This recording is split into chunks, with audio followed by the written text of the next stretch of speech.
Hello friends, welcome to exam B. I am Sushil Ragade, ex manager Reserve Bank of India. और अभी आपको पता है 25 जून को आरबीआई ग्रेड बी का फेज़ 2 का एग्ज़ाम है। उसके लिए हमने ये रिवीजन सीरीज चालू की है। तो आज के इस क्लास में हम फिनटेक के बारे में देखने वाले। तो यहाँ पर मैंने काफ़ी रिसर्च करके आरबीआई का एनुअल रिपोर्ट है, आरबीआई के वेरियस कमेटी के रिपोर्ट्स है, आरबीआई का बुलेटिन है, वहाँ से काफ़ी इन्फॉर्मेशन यहाँ पर इस जो वीडियो है इसमें दिया है। तो जो अभी इस बार एग्ज़ाम देने वाले हैं उसमें ये जो टॉपिक है बहुत इम्पोर्टेंट रहने वाला है, क्योंकि 2021 में जब आरबीआई का सिलेबस चेंज हुआ था, उन्होंने उस टाइम फिनटेक नाम का एक नया टॉपिक इंट्रोड्यूस किया था। Actually I was expecting a descriptive question on this topic last year, तो लास्ट ईयर नहीं आया था। तो मुझे इस बार काफ़ी हाई चांसेस लग रहे कि इसके ऊपर डिस्क्रिप्टिव का क्वेश्चन आ सकता है। ऑब्जेक्टिव का क्वेश्चन तो 100% आएगा एंड इससे रिलेटेड ऐसे भी आ सकता है। और ये अगर आप अच्छे से पढ़ेंगे तो इंटरव्यू में भी आप इस टॉपिक से रिलेटेड क्वेश्चन का अच्छे से आंसर दे पाएंगे। काफ़ी सारे यहाँ पर मैंने स्क्रीनशॉट डाले हैं रिपोर्ट्स के, तो आप वो सब रिपोर्ट से आपको पढ़ लेना है। मुझे अभी ये वीडियो के लिए जितना मुझे इंपॉर्टेंट लगता है अप्रोप्रिएट, अदरवाइज वीडियो बहुत बड़ा हो जाएगा। तो मुझे जो जो लगता है वहाँ पे मैं आपको इंपॉर्टेंट अंडरलाइन करके बता दूंगा। अदरवाइज मैं आपको रिक्वेस्ट करता हूँ कि जो इस बार मेन एग्ज़ाम देने वाले हैं वो सारा का सारा जो कंटेंट दिया हुआ है वो आप पढ़ें। तो चलिए, ये है आरबीआई का जो सिलेबस है फेज़ 2 का फाइनेंस का।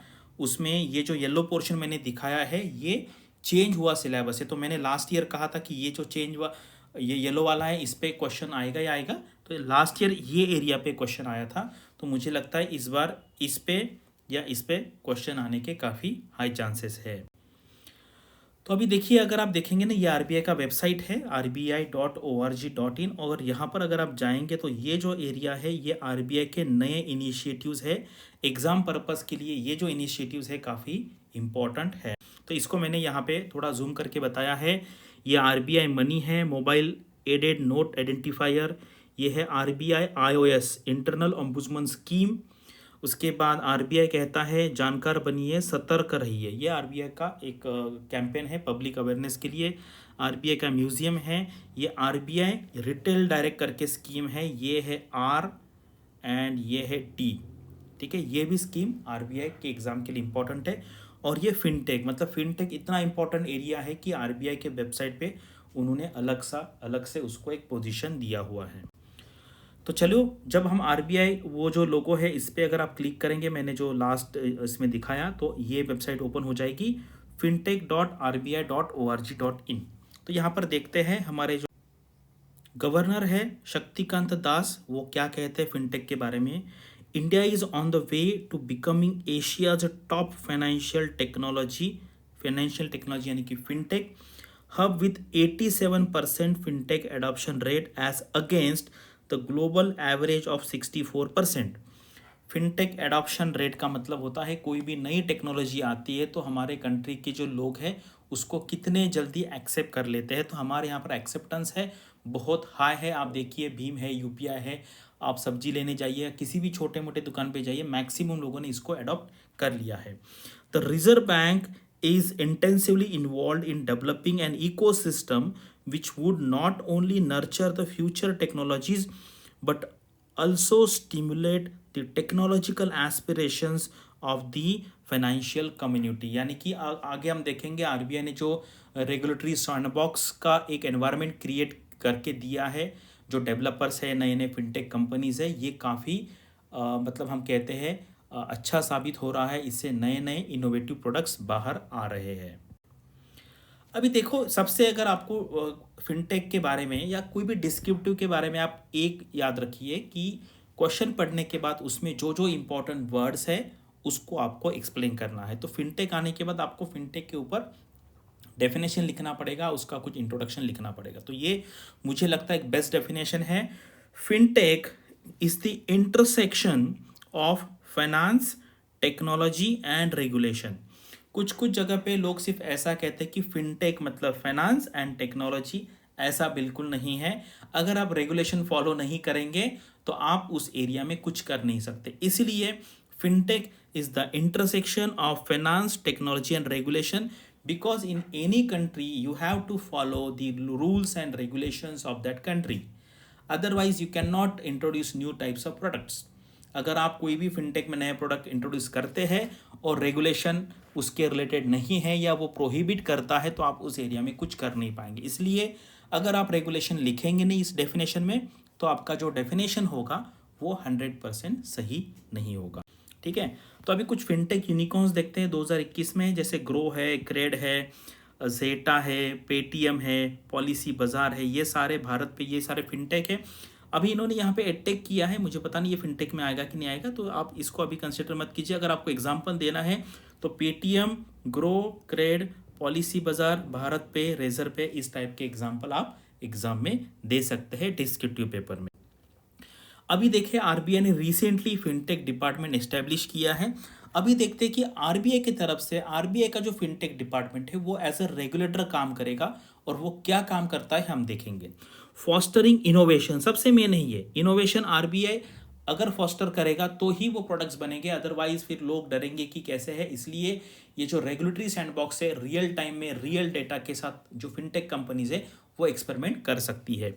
Fostering innovation in fintech areas, identifying challenges and opportunities relating to fintech, carrying out research in the fintech domain, inter-regulatory coordination and international coordination on fintech, क्योंकि fintech जो है सिर्फ country से limited नहीं होगा, ये इंटरनेशनल लेवल का corporation लगेगा। कुछ ऐसे ऐप भी है जहाँ पे आप यूएस यूके के मार्केट में इन्वेस्ट कर सकते हैं, इसलिए हमें इंटरनेशनल कोऑर्डिनेशन भी लगेगा, वो काम आरबीआई करेगा।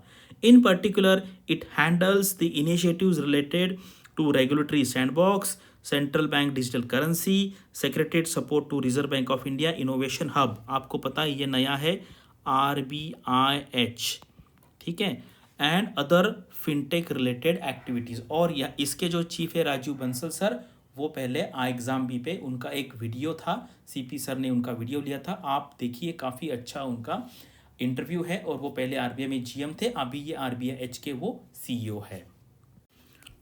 अभी और थोड़ा एक ब्रॉड डेफिनेशन देखते हैं। Fintech is broadly used to describe emerging technological innovations in the financial services sector with ever increasing reliance on the information technology.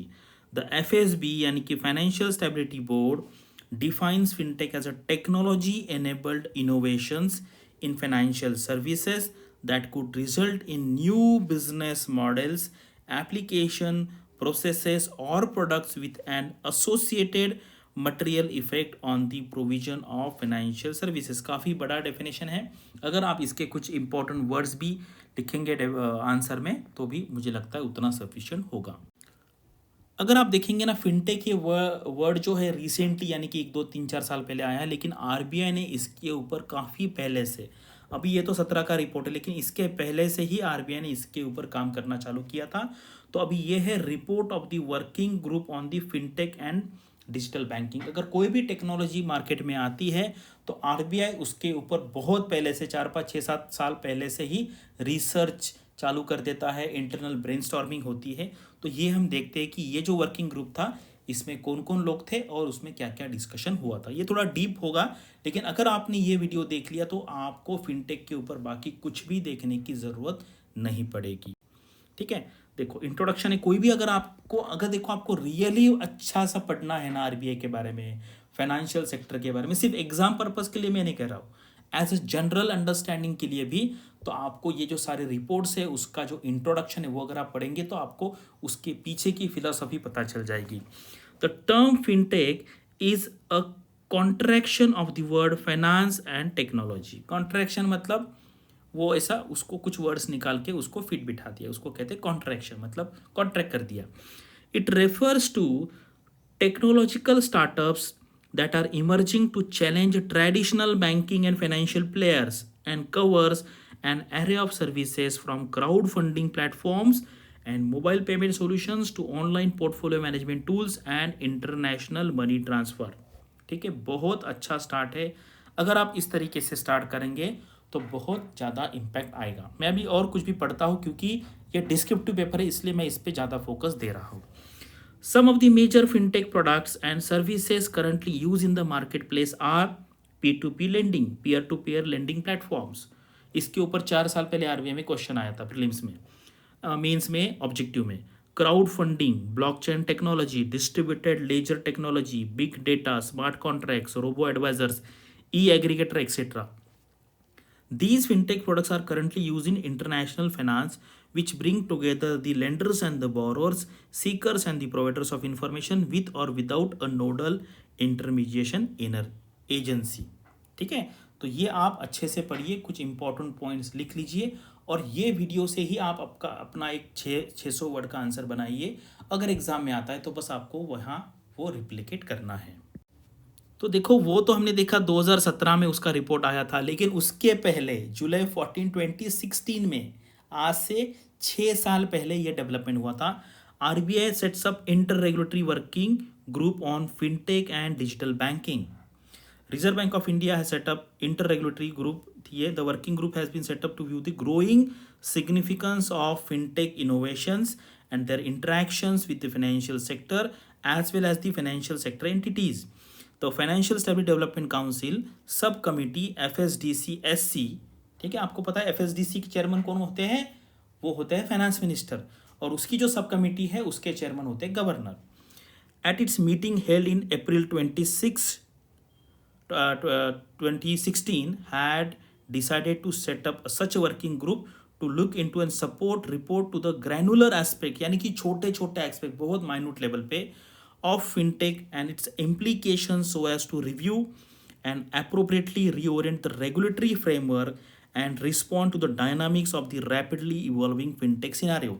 यानी कि अभी देखो ये पूरे वर्ल्ड में हो रहा है तो वो इंडिया में भी आएगा, और जैसे जैसे इसमें डायनामिक चेंज हो जाएंगे, एज अ रेगुलेटर आरबीआई को भी देखना पड़ेगा कि यहाँ पे क्या चल रहा है.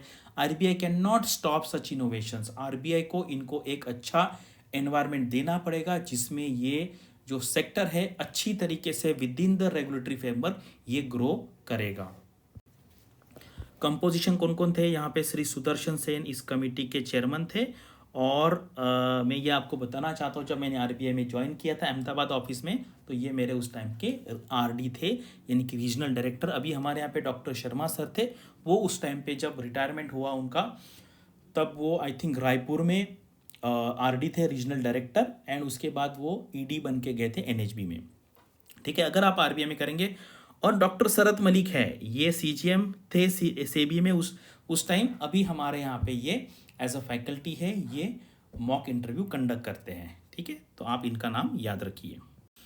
तो अभी यहाँ पर ना क्या क्या वो कमेटी का काम था मैंने यहाँ पे डिटेल में दिया है, तो आप जो लोग एग्ज़ाम इस बार देना चाहते हैं वो एक बार पढ़ लीजिए. इससे क्या होगा कि आपके पास ना कम से कम 1000 वर्ड्स रहेंगे इस पे लिखने के लिए, एंड वो 1000 वर्ड लेके आप एग्जाम में जाएंगे तो एटलीस्ट आप 500 से 600 वर्ड वहाँ पे लिख पाएंगे कि ये जो वर्किंग ग्रुप है इनको क्या क्या करना था, यहाँ पे डिटेल में दिया हुआ है. आपको पढ़ना है, जो एग्जाम देने वाले उनको ये डेफिनेटली एक बार पढ़ना है, बस आपको याद एग्जाम में डेफिनेटली आ जाएगा. उसके बाद इसका क्या बैकग्राउंड था, ये बैकग्राउंड देखो, इन्होंने अभी लिखा है the report of the release February 2018 for public comments.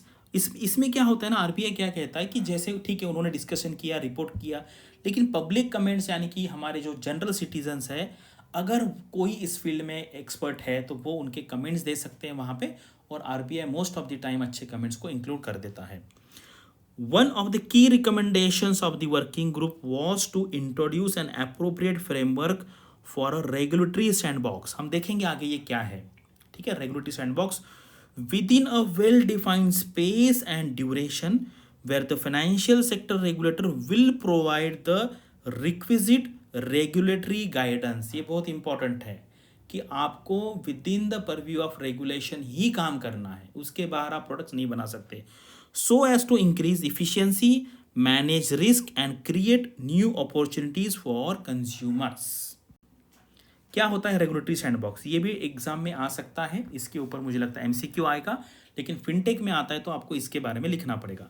RS usually refers to a live testing of new products or services in a controlled or test regulatory environment for which regulators may or may not permit certain regulatory relaxation for the limited purpose of the testing. इसका मतलब है आपको एक environment provide किया जाएगा, और ऐसा नहीं कि उसके टेस्टिंग करने के बाद आपको उसका ऑटोमेटिक परमिशन मिल जाएगा, उसको अलग से अप्लाई करना पड़ेगा. ये बस एक आप पकड़िए एक डेमो है. ठीक है, it is a kind of a pilot project. The regulatory sandbox allows the regulator, the innovators, and the financial service provider as a potential deployer of the technology and the customers as a final user to conduct field tests to collect evidence on the benefits and the risk of the new financial innovations. यानी कि अगर कुछ risk आता है वो भी वहाँ पे पता चलेगा और उसका कितना बेनिफिट होगा एंड यूज़र को वो भी उससे पता चलेगा. While carefully monitoring and containing their risk, it can provide a structured avenue for the regulator to engage with the ecosystem and to develop innovation enabled or innovation responsive regulation that facilitate delivery of relevant low cost and financial product.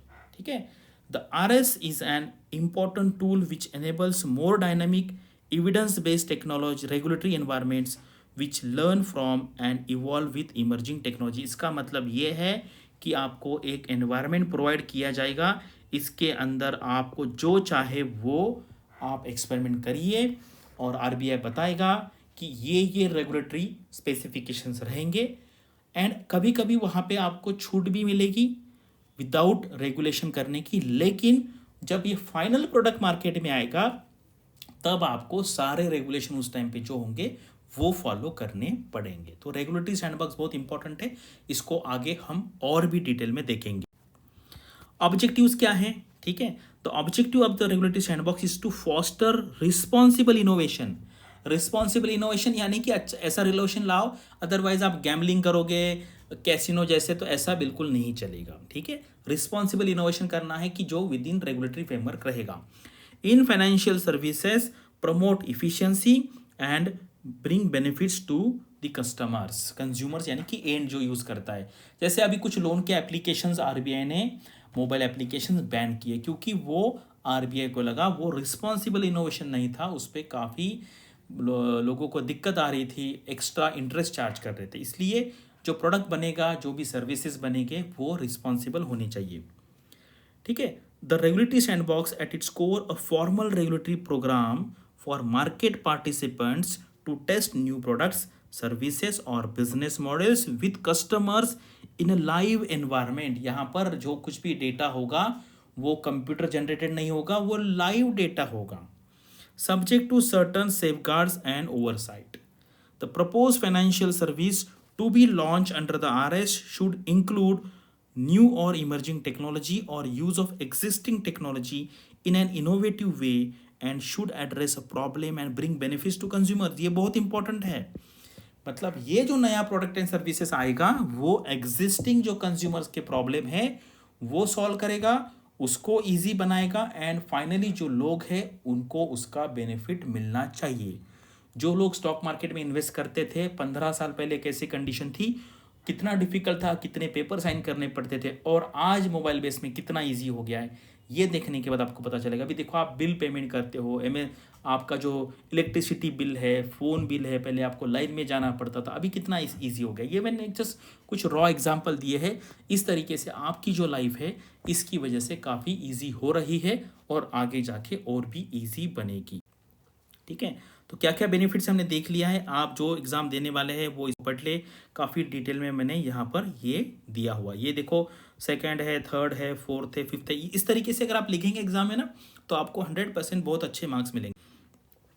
Risk and limitation, क्या क्या risk होंगी वहाँ पर, तो ये आपको generally ना easily available नहीं होगा, इसलिए मैंने वो जो रिपोर्ट है वहाँ से आपके लिए यहाँ पर ला. ठीक है, एलिजिबिलिटी क्राइटेरिया क्या क्या होगा. ठीक है, मतलब जो रेगुलेटरी सैंडबॉक्स के लिए अप्लाई करेंगे उनके लिए क्या क्या होगा, किस टाइप की सर्विसेज होगी. रिटेल पेमेंट है, मनी ट्रांसफ़र है, मार्केट प्लेस लेंडिंग है, डिजिटल केवाईसी है, फाइनेंशियल एडवाइजरी सर्विसेज है, wealth management, digital identification service, smart contract, financial inclusion products, cyber security products. ये आके इनोवेशन प्रोडक्ट सर्विसेज में.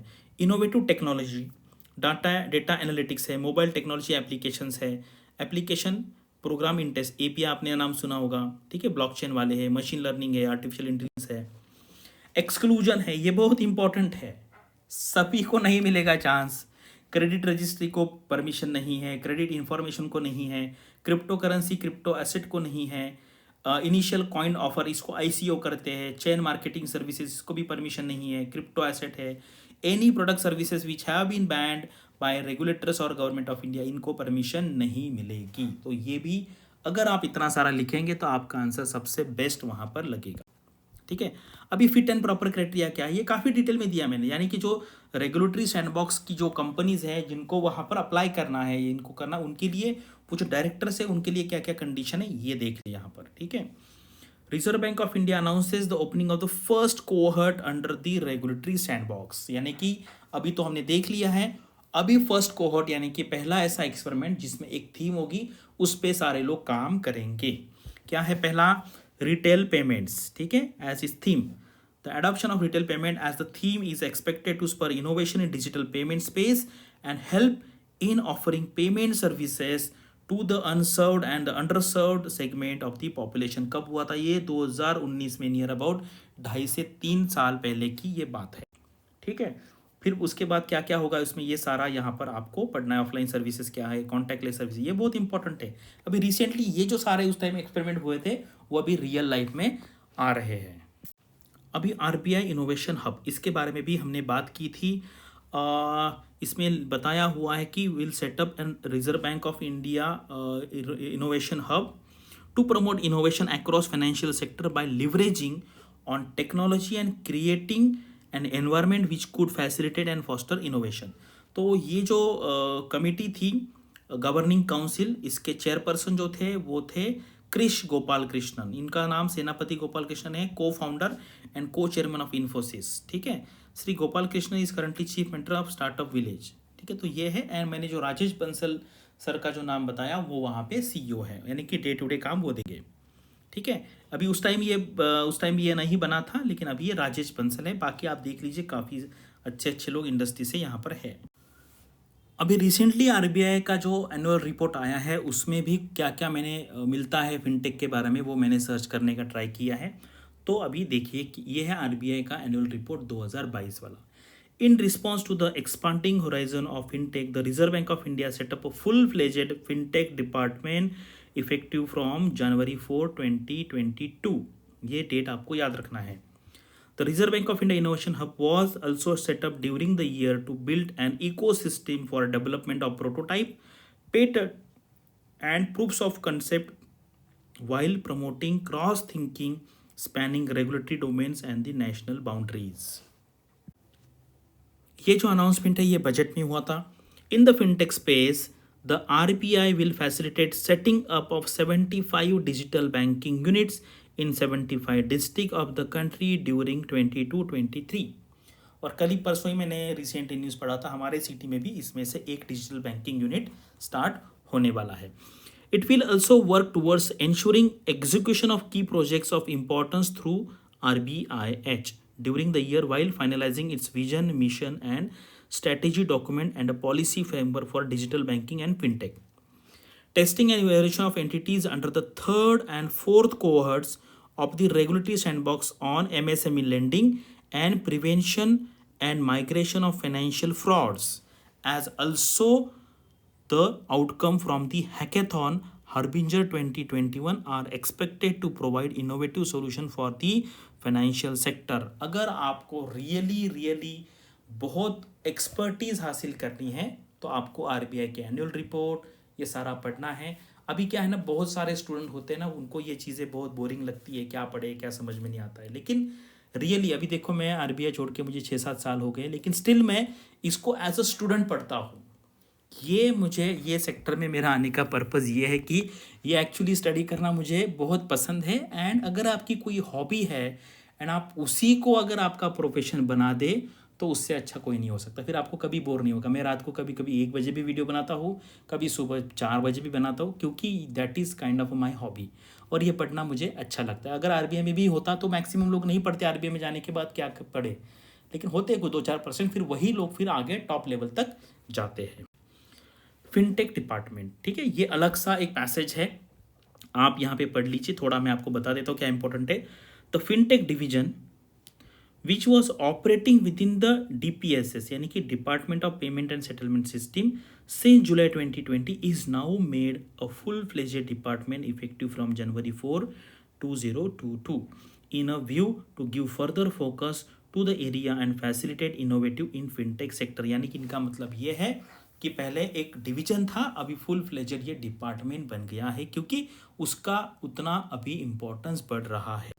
ठीक है, facilitating the fintech innovation the Reserve Bank of India has approach. देखो बहुत ज़बरदस्त दिया हुआ है, क्या क्या हुआ है ये अगर आप देख लेंगे ना तो आपको काफ़ी अच्छे तरीके से कंटेंट मिल जाएगा लिखने के लिए। मैं थोड़ा सा स्टार्ट पढ़ता हूँ। The traditional financial landscape has witnessed a fundamental change in its structure and a way of functioning, mostly driven by the widespread adoption of technology in the last decade. Fintech has disrupted the banking, financial services and insurance. इसको कहते हैं BFSI. ये आप sentence लिखिए. Segment in its way of product structuring, back-end analysis, delivery of services, etc. As expected, such innovation first disrupts the market, and once it establishes its constructive role, the regulators and the authorities step in to regulate the space to nurture the innovation in a sustainable manner and to also mitigate any associated risk. Even though innovations claim to thrive best when free of regulation legislation are needed for sustainable growth of a sector. कितना ज़बरदस्त लिखा है। इस type के sentences अगर आपके answer में आ गए तो आपको मैं कहता हूँ 80 नहीं 90% मार्क्स भी मिल सकते हैं। लोगों को मिले हैं, मुझे याद है मेरा एक स्टूडेंट था उसको 94 मार्क्स मिले थे फाइनेंस के पेपर में। उसका एक्चुअली सिलेक्शन नहीं हुआ था क्योंकि ना इंग्लिश में 40 मार्क मिले थे, अदरवाइज इतने मार्क्स भी मिलते हैं फाइनेंस में। आई थिंक 16 और 17 में मिले थे। ठीक है, तो इस तरीके से अगर आप पढ़ेंगे तो इसका यूज़ आपको ESI में भी होगा, फाइनेंस में होगा, ऐसे में भी आप लिख सकते हैं एंड फाइनली इंटर में तो होगा ही होगा।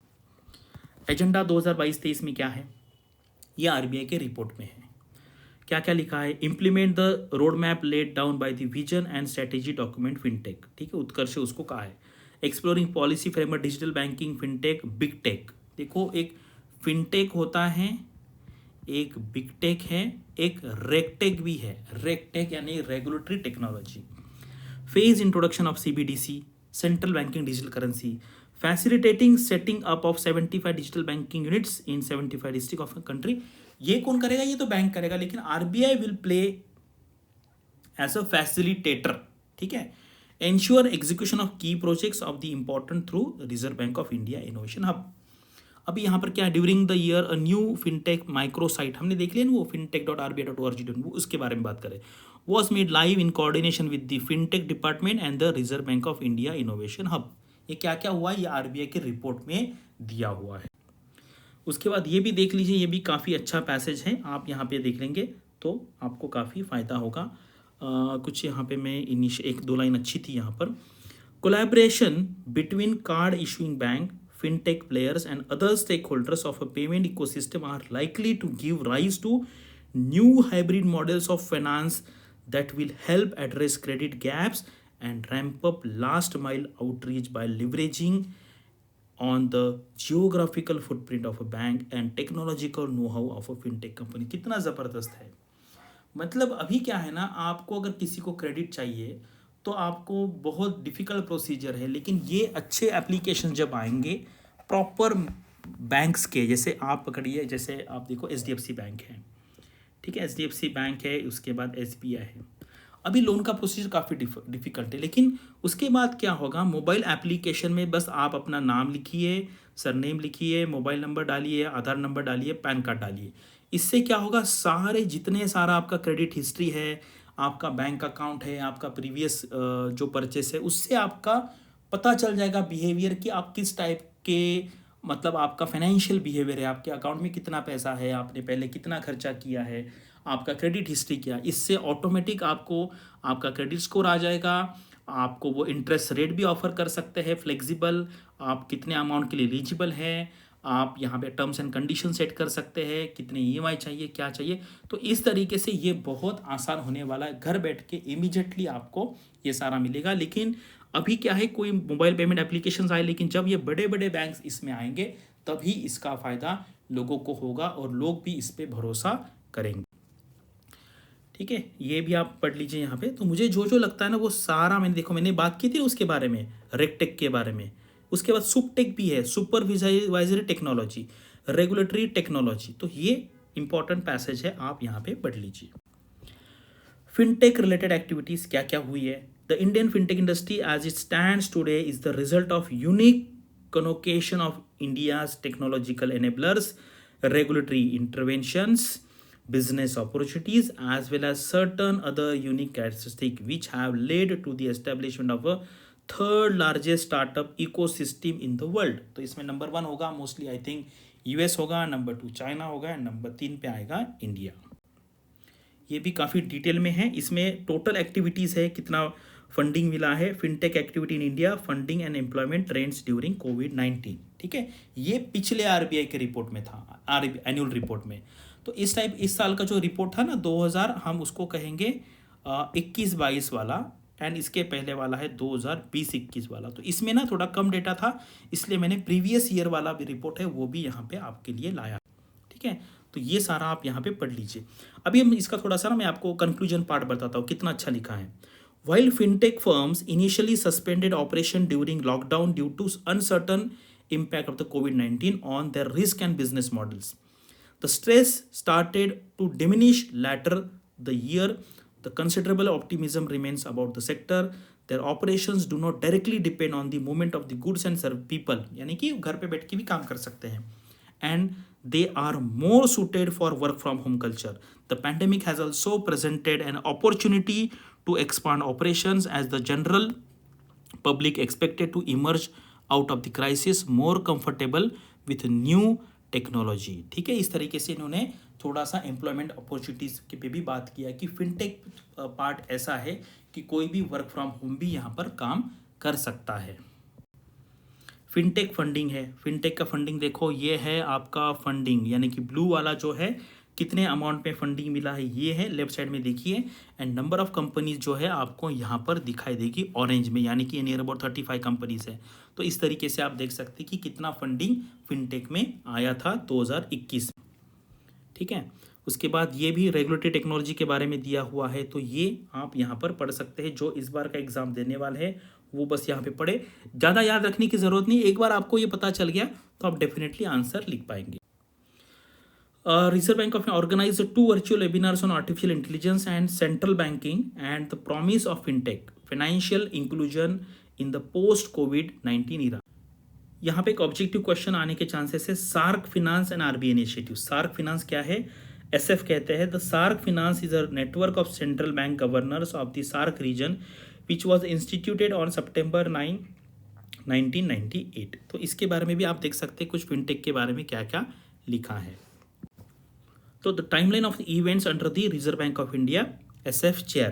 तो क्या क्या हुआ था देखो यहाँ पे ना, ये मैंने कलर में किया है, तो यहाँ पर आपको डेवलपमेंट पता चलेंगी। February 22 में क्या हुआ था ये देखिए, ये सारा जो डेवलपमेंट है फिनटेक रिलेटेड ये यहाँ पे आपको दिखाई देगा। जस्ट एक बार यहाँ पे गो थ्रू कीजिए कि क्या क्या इन्होंने किया था।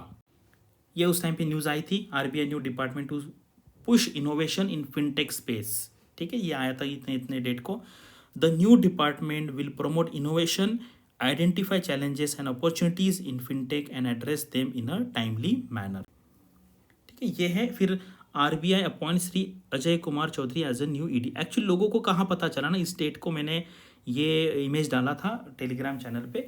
यहाँ पर देखो ये आया था, लोगों को यहाँ पे पता चला। And executive director Shri Chaudhary will look after fintech department, risk monitoring department and inspection department. यहाँ पे फर्स्ट पता चला, अदरवाइज ये इंटरनल था। लेकिन जब ये डॉक्यूमेंट आया उन्होंने देखा कि यार ये फिनटेक डिपार्टमेंट आया, उसी से फिर लोगों को क्लिक हो गया कि ये डिपार्टमेंट नया फॉर्म हो गया।